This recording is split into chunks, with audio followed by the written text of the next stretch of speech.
রাত্রি আবাহনের পর আমরা এবার শুরু করব দ্য লাইফ ডিভাইন দিব্য জীবন পাঠ ও আলোচনা। পাঠ ও আলোচনা করবেন শ্রী সুধেন্দু সাহা।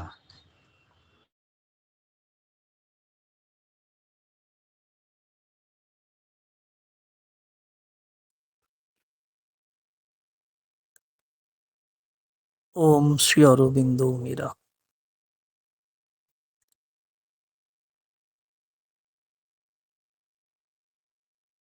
বর্ষ সংক্রান্তি আমরা আমাদের অনেকটা আশা হারিয়েছি, অনেকখানি আশা যা ভারতীয়দের হৃদয় জুড়ে ছিল, সে আশা হারিয়েছি, কিন্তু আশাহীন হইনি। তো সেই গান খালি ঘুরছে মাথায় কদিন ধরে। তবে সেদিন ভালো লেগেছে। আইপিএল এর ক্রিকেট খেলা হচ্ছে মুম্বাইতে, ওয়াংখেড়ে স্টেডিয়ামে। আশাজির গান শুনতে পেয়েছি।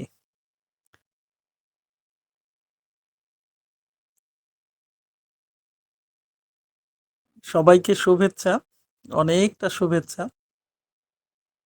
অনেকদিন পর সাধনাদির পাঠ শুনলাম। অত্যন্ত আন্তরিক নিষ্ঠার সঙ্গে পাঠ করেন সাধনাদি। আর শুক্তারাদি উম, দাদার যে গান করলেন, এ তো এক কথায় অসাধারণ।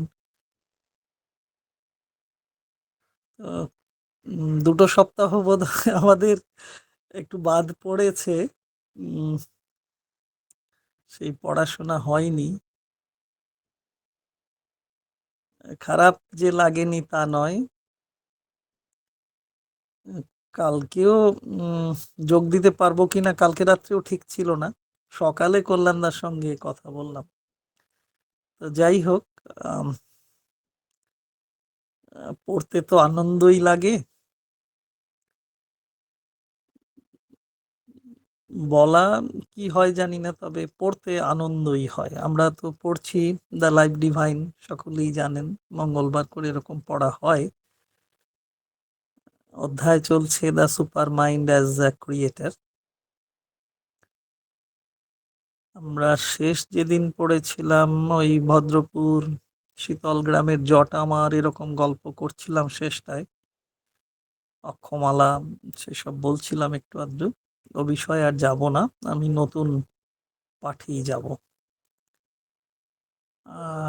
দ্য সুপার মাইন্ড অ্যাজ ক্রিয়েটারের 8 নম্বর প্যারাগ্রাফের 3 নম্বর বাক্য দিয়ে শুরু করছি।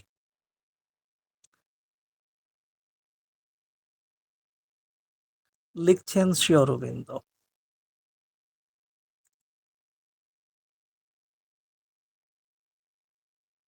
It has the knowledge of the one, but is able to draw out of the one its hidden multitudes. It manifests the many, but does not lose itself in their differentiations.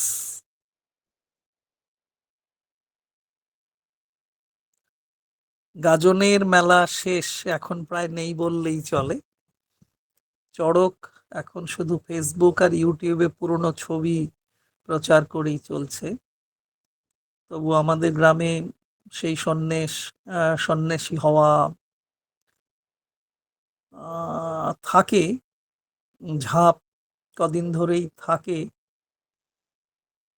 কিন্তু এতটা সব জড়িয়ে মরিয়ে থেকে সেখানে আর যাওয়া হয় না। এত জটিল হয়ে পড়েছি যে সেই সুছন্দ সরল জীবনযাত্রায় যে বিপদকে উপেক্ষা করে মহাশিবের উপর ভরসা রেখে ঝাঁপ, সেই সমর্পণ কমে গেছে, আমাদের বড্ড জটিল হয়ে গেছে। It has the knowledge of the one, আমরা যাচ্ছি পড়ায়, but is able to draw out of the one its hidden multitudes. দেখুন বলছেন Shri Aurobindo, it manifests the many but does not lose itself in their differentiations. এই মহাবিদ্যার মধ্যে আছে এক বিজ্ঞান, তার কক্ষী হতে সে করে নিগূঢ় বহু বিভূতির বিকর্ষণ।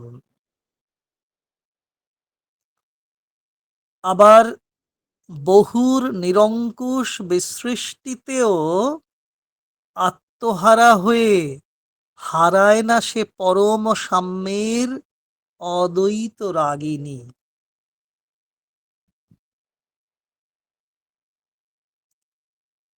পরম এক যিনি, তাকে অনুভব করা,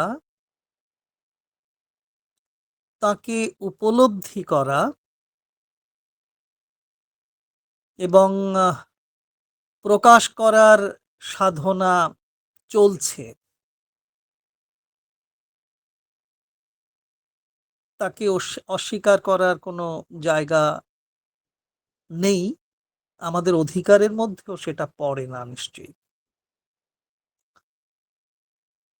সেই পরমের অনুসন্ধান বলি, পরমকে অনুসন্ধান বলি, তো সেই অনুসন্ধান করতে গিয়ে,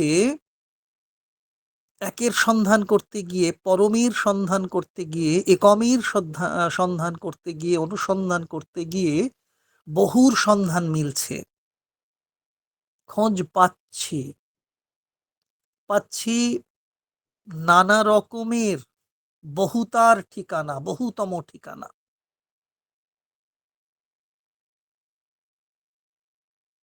বহুকে পাওয়ার সঙ্গে সঙ্গে বহুর সঙ্গে মিলেমিশেও যাচ্ছি। তাই একের সন্ধান কখনো কখনো বহুর সম্মিলনে আপাতভাবে হলেও, সাময়িকভাবে হলেও, সীমিত সময়ের জন্য হলেও পিছিয়ে পড়ছে। একের সন্ধান করতে গিয়ে বহুর সন্ধান পাচ্ছি, বহুর ঠিকানা পাচ্ছি, বহুর সঙ্গে মেলামেশা করতে গিয়ে কিছুক্ষণের জন্য হলেও একের সন্ধান থেকে আমরা খানিকটা হলেও পিছিয়ে পড়ছি, অনুভব করেন সাধক সাধিকা। বহুকে মানতে গিয়ে একের রসায়ন ভুলে যেতে বসছি, এমনও সময় হচ্ছে, কখনো কখনো এমন পরিস্থিতিও হচ্ছে। তবু কি ভোলা যায়? ভোলা সঙ্গে আছেন, অথচ কি ভোলা যায়? এক থেকে বহু হয়েছেন তিনি, তাহলে বহুতার মধ্যে নিশ্চয়ই এক আছেন। বহু ভাব, বহু রুচির মানুষের সাথে যোগাযোগ হচ্ছে আমাদের, প্রতিদিন ঘুরতে ফিরতে চলতে কাজ করতে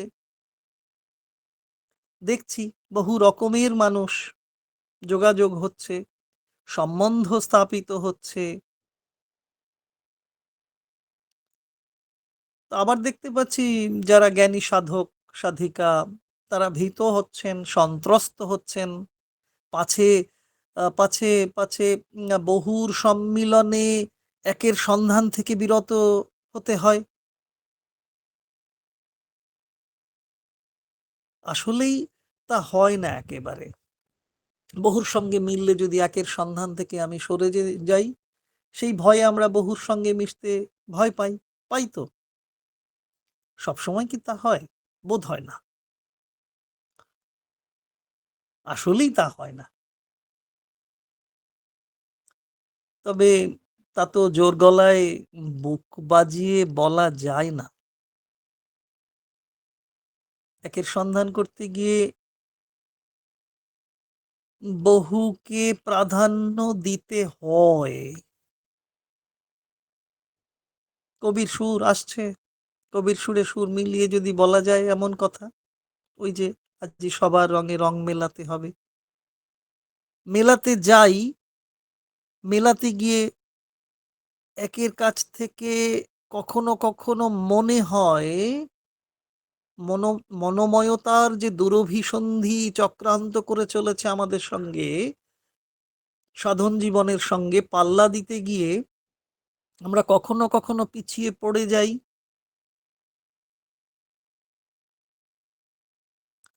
রং মেলাতে গেলে তো সচেতন থাকতে হয়, সবার সঙ্গে মিশবো, অথচ একের সন্ধান থেকে দূরে সরে যাব না, সবার পক্ষে সেটা সম্ভব হয়ে ওঠে না। সচেতনতার শতাংশে কম পড়ে, তাই সচেতন থাকতে হয়। বহুর সঙ্গে মিশতে গেলে, রং মেলাতে গেলে সচেতন থাকতে হয়। সচেতন না থাকলে ওই হয় না, নায়ের মাত্রা বাড়তে থাকে, অসাম্য এসে যেতে পারে। তবে সেই অসাম্য, ভেদত্ব, খণ্ডত্ব যাতে না আসে, সেই প্রচেষ্টায় রত যদি থাকতে পারেন সাধক সাধিকা, সেখানেই সাধক বা সাধিকার সাধকত্ব।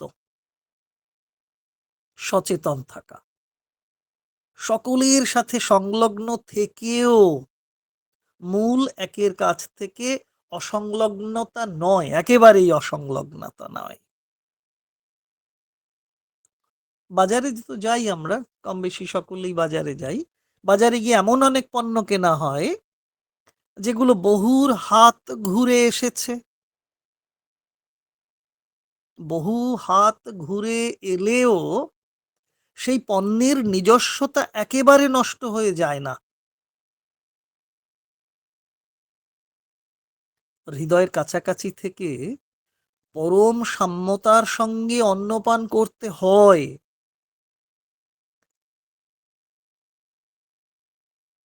বলাটা অনেক সোজা, সেই তবলার বোল মুখে বলা সোজা। তো সেই পরম সাম্যের মধ্যে কি বলবো, যে এক এক অদ্বৈতের মিলিত সুর আছে। কোনো দ্বৈততা সেখানে প্রাধান্য পায় না, পায়নি, পাবে না। তার জন্যে খেয়াল রাখা দরকার। অতীতে খেয়াল রাখতে হয়েছে, বর্তমানে খেয়াল রাখতে হয়, ভবিষ্যতে খেয়াল রাখতে হবে। খেয়াল তো রাখতেই হবে আমাদের। এই খেয়ালের মধ্যে যে সচেতনতা, সেই সচেতনতার নিবিষ্টতার মধ্যে যে একাত্মতা, বহুর মধ্যে থেকেও একের সন্ধান করাবে। কোনোভাবেই যেন কোনোভাবেই যেন বিভিন্ন ভাবনার মধ্যে একত্বের মহত্বকে হারিয়ে না ফেলি, খেয়াল রাখতে হবে। পরের বাক্যে যাই। মজার মজার কথা লেখেন শ্রী অরবিন্দ, আমরা কতটুকু ধরতে পারি, বুঝতে পারি। চিৎকার চেঁচামেচি করে দৈন্যতাকেই প্রকাশ করি, দীনতাকেই প্রকাশ করি আমাদের। পরের বাক্যে এরকম বলছেন শ্রী অরবিন্দ,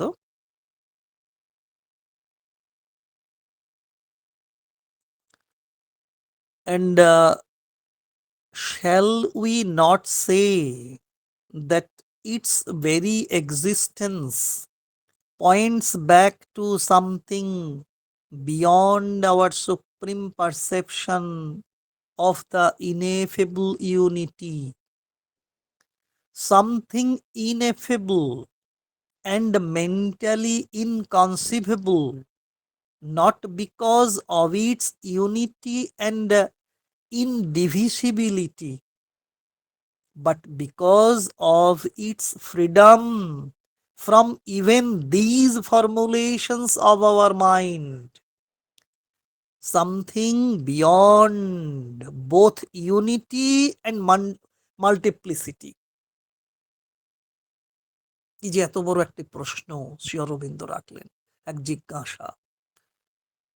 জাগতিক জীবনের মধ্যে থেকেও যে সাধনা চলছে, যে নিবিষ্ট একাগ্রতার মধ্য দিয়ে পরমের সন্ধানের প্রচেষ্টা চলছে,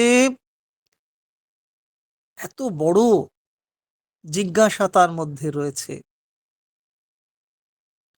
নিবিষ্টতার মধ্যে, প্রচেষ্টার মধ্যে, একাত্মতার মধ্যে, সাধনার মধ্যে, চেষ্টার মধ্যে অনুসন্ধিৎসু মন কাজ করে চলেছে। যে মন শুধু সাধারণ মনোবৃত্তির মধ্যেই সীমাবদ্ধ রাখতে চায় না নিজেকে, উত্তরণের পথে যেতে চায়। কি সুন্দর অনুবাদ করছেন শ্রীমৎ অনির্বাণ। কি বলছেন দেখুন। যাদের কাছে বাংলা অংশ রয়েছে নিশ্চয়ই দেখবেন। মধ্যমা বাকরূপিণী এই গৌরী কি জাগায় না আমাদের মধ্যে অনিরুক্ত অদ্বৈতের চরম অনুভবেরও ওপারে এক নিরূপাক্ষ সতের আভাস? মন যার কোনো আখ্যা দিতে পারে না, শুধু অখণ্ড অদ্বয় বলে নয়, মনঃকল্পিত নির্বিশেষ বিশেষণেরও বিশেষ্য নয় বলেই যে বস্তু দ্বৈতাদ্বৈত বর্জিত, একত্ব বহুত্বের দ্বন্দ্ব যার মধ্যে নাই, মধ্যমা বাকরূপিণী এই গৌরী। সাধনার এক তত্ত্বকথা, গভীর তত্ত্বকথা শ্রীমৎ অনির্বাণ শ্রী অরবিন্দের ইংরেজি ঘেঁটে তার সার ও সত্যকে তুলে ধরেছেন। আমাদের জীবন উপাসনার মূল সত্যকে তুলে ধরছেন। আমরা আমরা আমরা প্রথমত অন্নময়, তারপর প্রাণময়তা আসে, মনোময়তা আসে। মনোময়তাকে প্রাধান্য দিয়ে সবকিছু মন দিয়েই ব্যাখ্যা করি, বিচার করি। ব্যাখ্যা করতে এবং বিচার করতে যাই। আর ওই যে ব্যাখ্যা করতে যাই, বিচার করতে যাই, এই যে প্রবণতা, এই প্রবণতাই আমাদের কোনো কোনো ক্ষেত্রে ত্রুটি নিয়ে আসে। অনিরুক্ত অদ্বৈত যিনি, নিরুক্ত যদি ব্যাখ্যা করা যায় এমন বুঝি, অনিরুক্ত যাকে ব্যাখ্যা করা যায় না, বিবৃতি বা ব্যাখ্যার যিনি অতীত, সেই অনিরুক্ত অদ্বৈত, যার কোনো দ্বৈততা নেই, তাকে আমরা বিচার করতে বসবো? তো করতে যাই, কখনো কখনো ব্যাখ্যা করতে যাই, বিচার করতে যাই। স্বাভাবিকভাবেই ব্যাখ্যা করতে গিয়ে, বিচার করতে গিয়ে ত্রুটি আসে। অনেক রকম স্যাম্পলিং টেস্ট করতে গিয়ে এক এক সময় প্রাপ্তি হিসেবে তো এরর পাই আমরা। নিশ্চিতভাবেই তা হয়। তা হয় ওই ওই ওই যে মন দিয়ে বিচার করতে চাই, ওই মন দিয়ে বিচার করতে চাই এবং যাই, তার জন্যেই ওই স্যাম্পলিং টেস্টের ফল হিসেবে এরর এসে যায়। তবে এটাও মানতে হয়, মানতে হবে, কি মানতে হবে না, এক অবর্ণনীয়, অনির্বচনীয় এবং অপ্রকাশ্য শক্তি আছে, তাকে ধরতে হয়। সাধক সাধিকা সূক্ষ্ম অনুভূতির মধ্যে তাকে পান, পেয়ে যান। আর পাওয়ায় যে কি আনন্দ, সেই আনন্দে উচ্ছ্বাসের চিৎকৃত রূপ নেই। নীরবতার পরম ভালোবাসাময় আনন্দ আছে। মন দিয়ে আমরা বিচার করতে চাই, অথচ অবর্ণনীয়, অনির্বচনীয়, অপ্রকাশ্য এক শক্তি আছে, তাকেই পারতপক্ষে আমরা ধরতে যাই, ধরতে চাই। এটা তো আমরা সাধনার পথে জানি যে এই যে বাকরূপিণী, মধ্যমা বাকরূপিণী গৌরীর প্রসঙ্গ নিয়ে এলেন শ্রীমৎ অনির্বাণ। তো এটি তো আমরা জানি, জানার মানে একটা কথা, গুরু বাক্য, যে এরকম যদি বলি যে সৃষ্টির সবচেয়ে কার্যকরী চিৎশক্তি গৌরী। গৌরী বলতে যদি আমরা এরকম বুঝি যে সৃষ্টির সবচেয়ে কার্যকরী চিৎশক্তি গৌরী, যে চিৎশক্তির সন্ধান করছি, যাকে আমি পেতে চাইছি, আমার সাধারণ মনোময়তাও যে আলোময়তার দিকে এগোতে চাইছে, সেই সৃষ্টির সবচেয়ে কার্যকরী চিৎশক্তি হচ্ছেন গৌরী। তিনি কি করেন? তিনি আমাদের জাগিয়ে তোলেন। আমরা তো কুম্ভকর্ণ নিদ্রা যাই, তো সেই কুম্ভকর্ণ নিদ্রাও তার শুদ্ধ স্বরের, ওই গৌরীর শুদ্ধ স্বরের আহ্বানে ভেঙে যায়।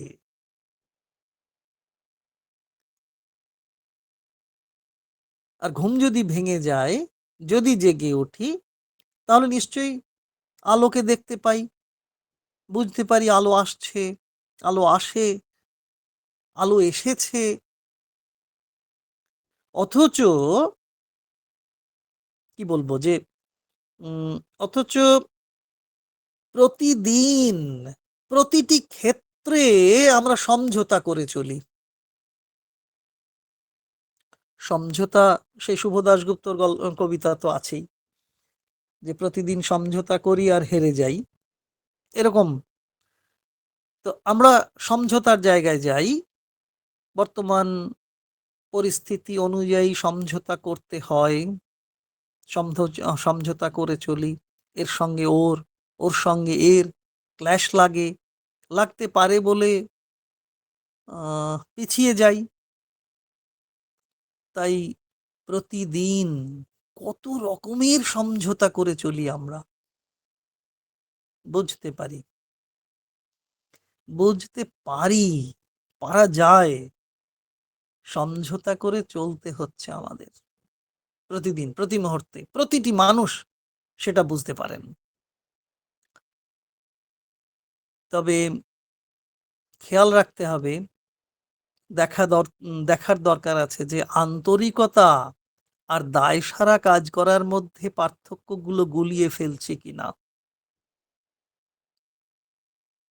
সবচেয়ে কার্যকরী সেই চিৎশক্তি, শুদ্ধা চিৎশক্তি যদি গৌরী হন, তার সন্ধানে রত থাকতে থাকতেও যদি আবার পিছিয়ে পড়ার সমঝোতা করতে হয়, সেখানে নিশ্চয়ই আন্তরিকতা এবং দায়সারা ভাবের পার্থক্য নির্ণয় করতেই হবে। দুটোকে গুলিয়ে ফেলছি বোধহয় আমরা। ভীষণভাবে দেখা দরকার। হ্যাঁ, যুক্তি আছে। প্রতিটি কথার, প্রতিটি ভাবের, প্রতিটি আলোচনার, প্রতিটি যুক্তির মধ্যেও যুক্তি আছে, অবশ্যই আছে।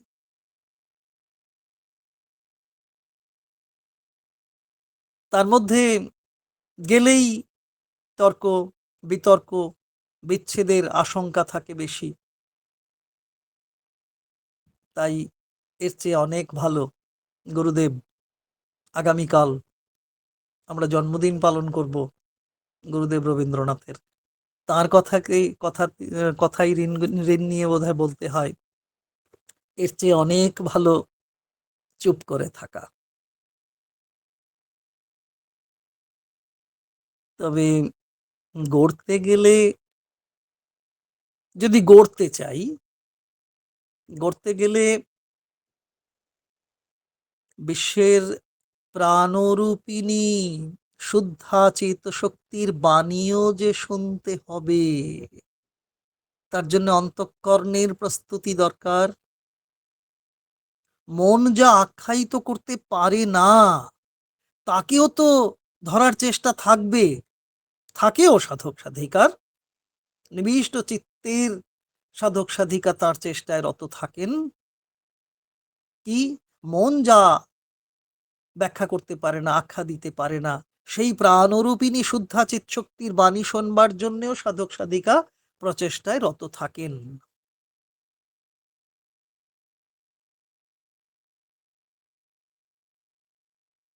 আজকেই একটা গল্প বোধহয় পড়ছিলাম, যে কোথায় পড়ছিলাম, কোনো খবরের কাগজ বা কোনো সাময়িক পত্রিকায় বোধহয়, এরকম ধরনের, যে এক নাতিকে তার ঠাকুরদা ভোরবেলা মাঠে নিয়ে যেতেন, নিয়ে বলতেন যে পৃথিবীর চলমান চক্রযানের ঘর ঘর শব্দ তুমি শোনার চেষ্টা করো। তো লেখক লিখছেন, তখন হয়তো বুঝতে পারিনি, কিন্তু একটা সময় বুঝতে পেরেছি এই চঞ্চল পৃথিবীর ওপরে পৃথিবী ঘুরে চলেছে, সেই ঘূর্ণনের শব্দ যে নীরব থাকলে সেই শব্দ শোনা যায়। লেখাটা একেবারেই বুঝতে পারিনি, এই আজকে এই প্রাণরূপিণী শুদ্ধাচিত শক্তির বাণী শুনতে হয়, এরকম একটা ভাবনা ভাবতে ভাবতে ওইটা হঠাৎ মনে পড়লো, যে মা যেটা আমাদের অনুশীলন করতে বলেছেন, যে ওই একা যদি কখনো থাকো, আমরা তো একা কখনোই নই, তো যদি কখনো একা মনে হয়, সেই মনে হওয়া, তাহলে যদি একটি বড় মাঠের কাছে গিয়ে বসা হয়, সমুদ্রের ধারে বসা যায়, খোলা আকাশের নিচে বসা যায়, তাহলে ওই প্রাণরূপিণী শুদ্ধা চিৎশক্তির বাণী খানিকটা হলেও শোনা যায়, যাকে আমরা বলতে পারি একজন বিখ্যাত কবি, উম চক্রবর্তী, আহা, যাকে আমাদের ওই অরুণোদয় খুব পছন্দ করত, এক কবি, তো তার এক কবিতার বই ছিল স্তব্ধতার পদাবলী, অনেকেই হয়তো পড়ে থাকবেন, স্তব্ধতার পদাবলী। তো যাই হোক, তো সেই প্রাণরূপিণী শুদ্ধা চিৎ শক্তির বাণী আমাদের শুনতে হবে, তার জন্য চেষ্টা থাকবে। প্রকৃত সন্ধানীরা, যারা প্রকৃত সন্ধানী, তারা বহুর মধ্য থেকেও কাজ করতে পারেন, কিন্তু গড় মানুষ, গড় বাঙালি সহজে সবকিছু করতে পারে না, খুব খুব সারতে চায়, দায় সারা, মানে একরকম তাড়াহুড়ো করে কাজটা করে ফেললাম, এরকম একটা থাকে ব্যাপার, প্রবণতা থাকে। শ্রী অরবিন্দ সে বিষয়ে লিখেছেন যে আম, বাঙালির চেষ্টা তো ওই দুদিন স্থায়ী থাকে, তাই আমাদের একান্তভাবেই শ্রী অরবিন্দের কথা মনে রাখা দরকার। শ্রী অরবিন্দের এমন লেখা আছে, দেখবেন সেই এপ্রিল মাস চলছে 1920 সালে বারীন্দ্র ঘোষকে লেখা চিঠির মধ্যেও সেই লেখাগুলো কতই বিচ্ছিন্নভাবে মনে পড়বে যদি বলতে চাই, এরকম যে তাই আমাদের একান্তভাবেই আহ শ্রী অরবিন্দের কথা মনে রেখেই যদি বলি যে একত্ব ও বহুত্বের মধ্যে দ্বন্দ্ব আছে, থেকে যাচ্ছে, লেপ্টে থাকছে আমাদের প্রত্যঙ্গে, প্রতি অঙ্গে, তার ঊর্ধ্বে যাব কি করে, যেতে তো যেতে তো চাই, কিন্তু যাব কি করে? সকলের সঙ্গে মিশতে পারি, কিন্তু সমস্তকে প্রকৃত পথে টানবার জন্যে আমাদের আদর্শের স্পিরিট ও রূপকে অক্ষুণ্ণ রেখে, হ্যাঁ, এই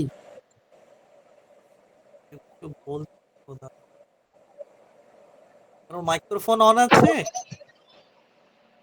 মধুরিমাদি কিছু বলবেন?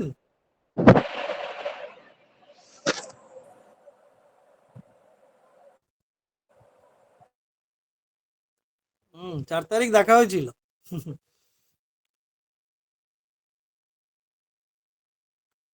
হ্যাঁ, শ্রী অরবিন্দের লেখা ওই চিঠির ওই জায়গাটা এরকম, আহ, আমরা আমরা সকলের সঙ্গে মিশতে পারি, এরকম বলছিলাম বোধহয়। কিন্তু সমস্তকে প্রকৃত পথে টানবার জন্যে আমাদের আদর্শের স্পিরিট ও রূপকে অক্ষুণ্ণ রেখে সবার সঙ্গে মিশতে পারি কিনা, এরকম একটা কথা বারীন্দ্র কুমার ঘোষকে লিখেছিলেন শ্রী অরবিন্দ। তা না করতে পারলে কি হয়, সেই কথাও বলেছেন শ্রী অরবিন্দ, তা না করতে পারলে আমরা দিশেহারা হব, প্রকৃত কর্ম হবে না। হ্যাঁ, একদম এই কথাটা, প্রকৃত কর্ম হবে না, আমরা দিশেহারা হব। হুম। তাহলে আমাদেরও শ্রী অরবিন্দের সেই মহান বাণী খেয়াল রাখা দরকার। ওই যে বললেন, ওই চিঠিতেই আছে, ইংরেজি বাংলা মিশিয়েই যে কথাটা বলেছিলেন না, ওই যে ইন্ডিভিজুয়ালি, হ্যাঁ, ইন্ডিভিজুয়ালি সর্বত্র থেকে কিছু কিছু হবে বটে, সংঘরূপে সর্বত্র থেকে তার শত গুণ হয়। আমরা প্রাণরূপিণী শুদ্ধা চিৎশক্তির বাণী শুনতে চাই, একাই চাই বেশি। একা থাকতে গিয়ে ঊর্ধ্বে না উঠে বরং দিশেহারা হওয়ার সুযোগ থাকে বেশি। সম্পর্কের বহুতার মধ্যে যদি সততার সঙ্গে থাকা যায়, তাহলে একজনের গুণ আমাদের নির্গুণতাকেও বহুগুণিত করতে পারে, উন্নত করতে পারে, উত্তীর্ণ সত্যে পৌঁছে দেবার সুযোগ করে দিতে পারে। তাই ইন্ডিভিজুয়ালি সর্বত্র থেকে এক একজন অনেক জায়গায় বসে অনেক কাজ করতে পারবেন, কিন্তু যদি সবাই একসঙ্গে এসে কাজ করেন, অনেক বেশি করে কাজ হবে। আগে যখন membership, Sri Aurobindo Society membership নেওয়া হতো, সেই ফর্মে এ কথাটা একদম ইংরেজি করে লেখা থাকতো। এখন আর ফর্ম দরকার হয় না, সফটওয়্যারে সব আমাদের মেম্বারশিপ রিনিউ বা নতুন এনরোলমেন্ট গুলো হয়ে যায়, আর দরকার হয় না, জাস্ট জেনে নিলেই হয় নাম ঠিকানা। তবে একটা কথা সত্যি, যে এখনো সে সময় আসেনি, শ্রী অরবিন্দ বলে দিয়েছিলেন একদম ওই চিঠির মধ্যেই, যে এখনো সে সময় আসেনি, তাই অনেক কিছু মেনে নিতে হয়। ওই যে সমঝোতা, শুভ দাশগুপ্তর কবিতা, কি নির্মম সত্য। তাই অনেক কিছু মেনে নিতে হয় আমাদের। আর তাড়াতাড়ি রূপ দিতে গেলে ঠিক যা যা চাই তা হয়ে ওঠে না। অর্থাৎ আমাদের চাওয়া কোথায়, আস্পৃহা কোথায়, অভিপ্সা কোথায়? প্রাণরূপিণী শুদ্ধা চিৎশক্তির বাণী শোনা, যিনি গৌরী, তিনি আমাদের জাগিয়ে দেবেন।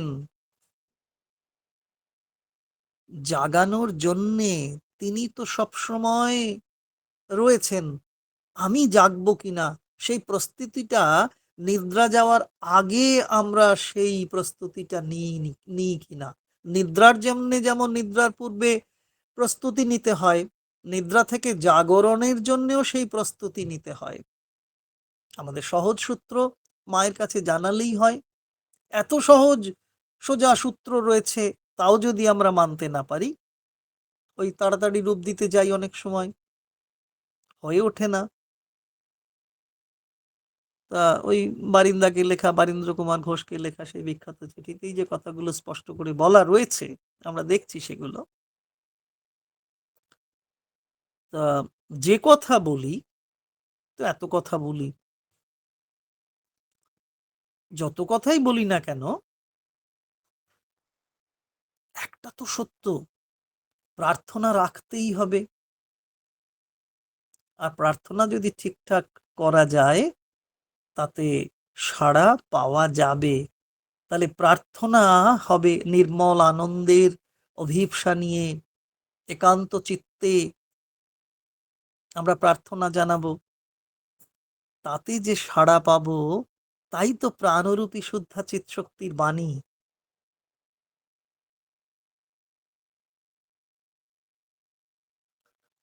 তাই প্রার্থনা রাখতেই হবে, প্রার্থনা দরকার আমাদের। মানবী যারা সাধারণ পর্যায়ে রয়েছি, আমাদের প্রার্থনা রাখতেই হয়। না হলে কোনো মতেই ওই অনিরুক্ত অদ্বৈতের ওপারে থাকা যে নিরুপাক্ষ সৎ, তার আভাস পাবো না। নিরুপাক্ষ যিনি, নিরুপাক্ষ সৎকে, যার কোনো সংজ্ঞা নেই, সংজ্ঞা দিতে পারি না, ব্যাখ্যা দেওয়া যায় না, তিনি তো নিরপেক্ষ সৎ। তাহলে যাকে যাকে সংজ্ঞা দিয়ে বোঝানো যায় না, ব্যাখ্যা করা যায় না, তিনি কোথায় আছেন? অনিরুক্ত, নিরুক্ত যাকে ব্যাখ্যা করা যায়, অনিরুক্ত যাকে ব্যাখ্যা করা যায় না, সেই অদ্বৈত, সেই অনিরুক্ত অদ্বৈতেরও ওপারে যে নিরুপাক্ষ সৎ, ব্যাখ্যার অতীত যিনি, তার আভাস মাত্র পাবো না। কত প্রার্থনায়, কত আস্পৃহায়, কত অভিপ্সায়, কত জাগতিক সুখের মধ্যেও কান্না দিয়ে সেই নিরুপাক্ষ সতের আভাস পেতে হয়। তাতে লাগে শিষ্যের আনুগত্য, সেবকের আনুগত্য প্রয়োজন, একান্তভাবেই প্রয়োজন। আমাদের মন শুধু ওপারেই রেখে দেবে। যে আশা নিয়ে জীবন শুরু হয়েছে, ওই সেই, আমরা তো অনেক আশা নিয়েই জীবন শুরু করেছি, এই আশার সঙ্গে আশা দিয়েও মিশে যাবেন। তো ওই কথাই যদি বলি, যে ওই যে কি বলছিলাম, যে আশা নিয়ে জীবন শুরু হয়েছে, আমরা সেই প্রাণরূপিণী শুদ্ধা চিৎ শক্তির বাণী শুনবো। তা আশা চলে গিয়েও আশাহীন তো নই আমরা, কারণ আমাদের অভিপ্সা আছে। আমরা অন্তরে উপলব্ধি করছি মা আমার হৃদয় কন্দরে স্থাপিত রয়েছেন, প্রতিটি কাজের মধ্য দিয়েই তার নির্দেশ স্পষ্ট না হলেও অস্পষ্ট ভাবেও পাচ্ছি। মাকে যদি অনুভব করতে পারি, উপলব্ধি করতে পারি, তাহলেই বোধহয় সেই নিরুপাক্ষ সতের আভাস আমরা পাই।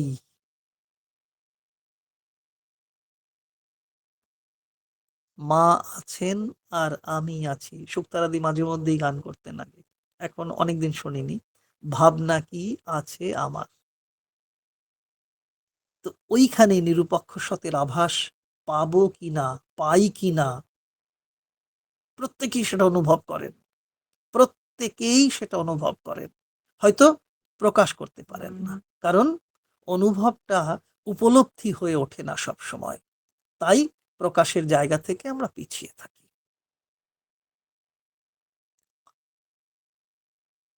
তাহলে আমাদের দরকার বোধ হয়, ওই যে ধ্যান প্রার্থনা পড়ছিলেন, শ্রী অরবিন্দের নিজের হাতে লেখা সেই প্রার্থনা, মায়ের ওই প্রার্থনা থেকে ওইটুকু যদি মনে করি, পুরোটা মনে নেই, বলতে পারবো না। ওই যে ওই কথাটা প্রথমটি, যে প্রভু এসো, পূর্ণ হোক তোমার ইচ্ছা, সিদ্ধ হোক তোমার কার্য, দৃঢ় করিয়া দাও আমাদের ভক্তি, পূর্ণতর করো আমাদের আত্মসমর্পণ। আজকে সেই আত্মসমর্পণের দিন। আমাদের অন্ধকার পথ আলোকিত করো, আলো আসছে, আলো আসবে। আমরা তোমাকে সত্তার অধীশ্বর রূপে ভিতরে প্রতিষ্ঠিত করিয়াছি, এই আশায় যে তুমি এই সমস্ত পৃথিবীর অধীশ্বর হইয়া প্রকাশ হও। আমাদের জীবনে, আমাদের জীবনে এই প্রার্থনা সত্যটি যদি প্রকট হয়ে ওঠে, কোনো কিছুই কি তখন অনিরুক্ত থাকে? অথচ অদ্বৈতের দর্শন পাই, নিরুপাক্ষ সতের আভাস পাই, মাঝে মাঝে তব দেখা পাই, চিরদিন কেন পাই না। তাহলে আভাসটা যেন পূর্ণাঙ্গ রূপে হয়, চিরদিন করে তাকে পেতে চাই। পরের বাক্যটি পড়াই হবে বোধহয়, কথা বেশি বলি তো। 8 নম্বর অনুচ্ছেদের 5 নম্বর বাক্য বলছেন Shri Aurobindo, that would be the utter absolute and real, which yet justifies to us both our knowledge of God and our knowledge of the world. ওরে বাবা, that would be the utter absolute and real, which yet justifies to us both our knowledge of God and our knowledge of the world. অনুবাদে বলছেন শ্রীমত অনির্বাণ, ওই তো সেই পরমার্থ সতের পরম নির্বিশেষে প্রত্যয়। এই প্রত্যয় কথাটি একবারও বলা হয়নি আমার, এতক্ষণ ধরে কথা বলছিলাম। যাকে আশ্রয় করে আমাদের চেতনায় ফোটে ঈশ্বরের অনুভব, আহা, ফোটে বিশ্বের বিজ্ঞান। যে আলোকে আনার জন্য মা আমাদের হয়ে প্রার্থনা রাখলেন, আমার অন্ধকার জীবনেও আলো এনে দাও, সেই ঔপনিষদিক বৈদিক সত্যের কথাই প্রকাশ করেন তিনি। ওই তো সেই পরমার্থ সতের পরম নির্বিশেষ প্রত্যয়, যাকে আশ্রয় করে আমাদের চেতনায় ফোটে ঈশ্বরের অনুভব, ফোটে বিশ্বের বিজ্ঞান।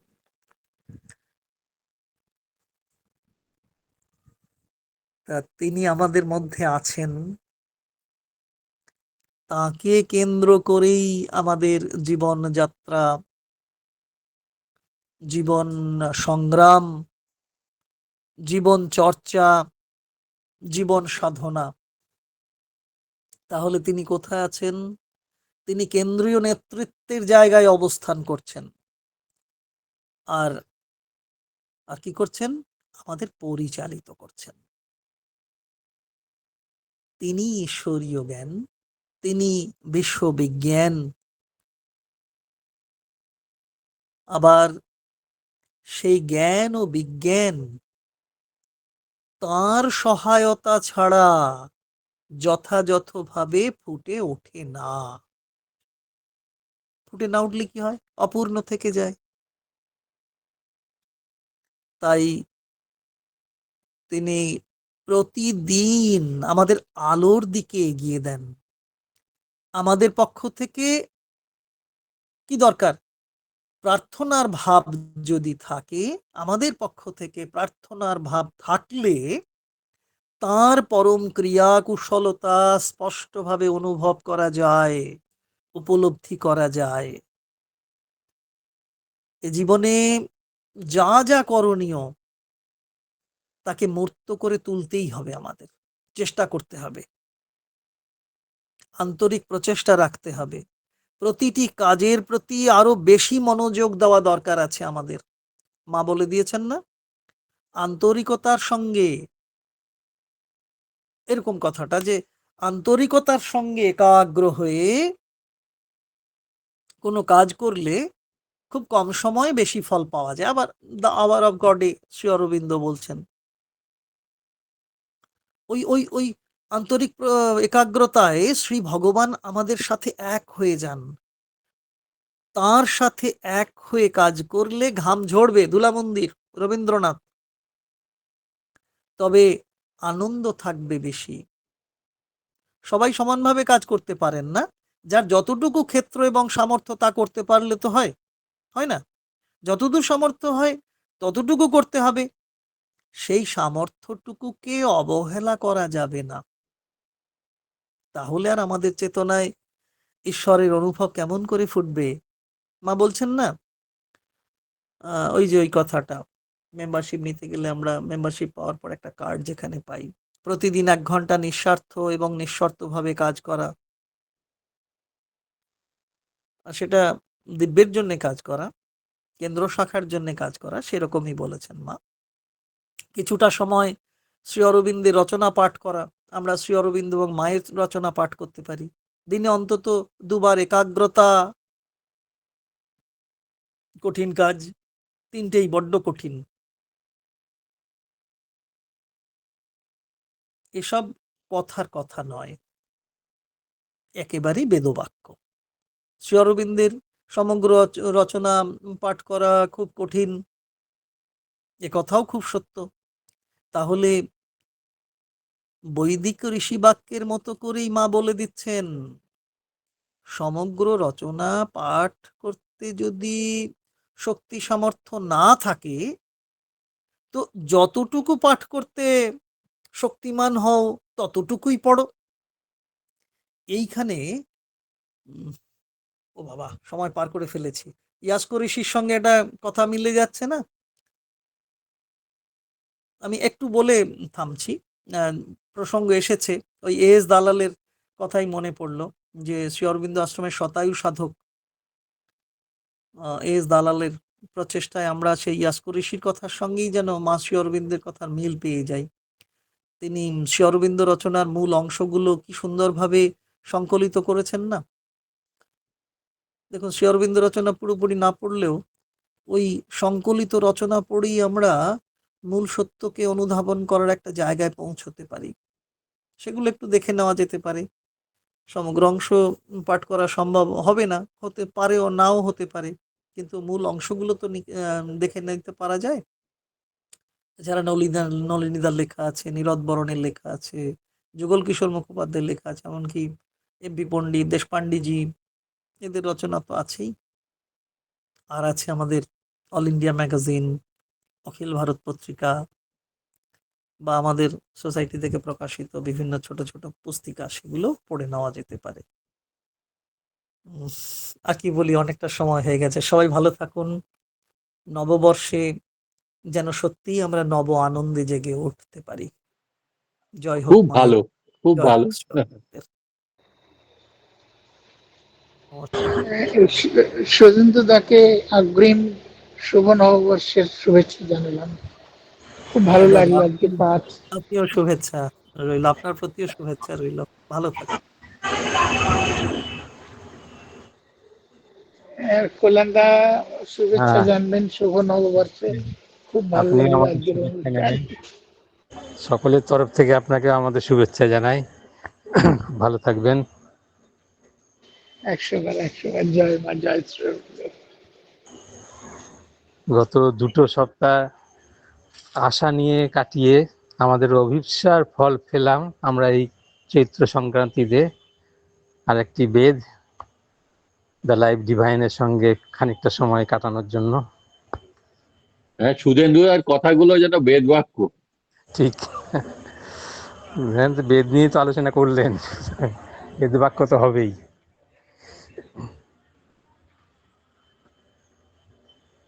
বছরের শুরুতে দিনটা খুব ভালোই কাটলো আমাদের। সবাইকে জানাই নতুন বছরের শুভেচ্ছা। আর কেউ কিছু কি বলবেন? তাহলে আমরা 9:05 হয়ে গেছে, আমরা আজকের অনুষ্ঠান সমাপ্তি ঘোষণা করব।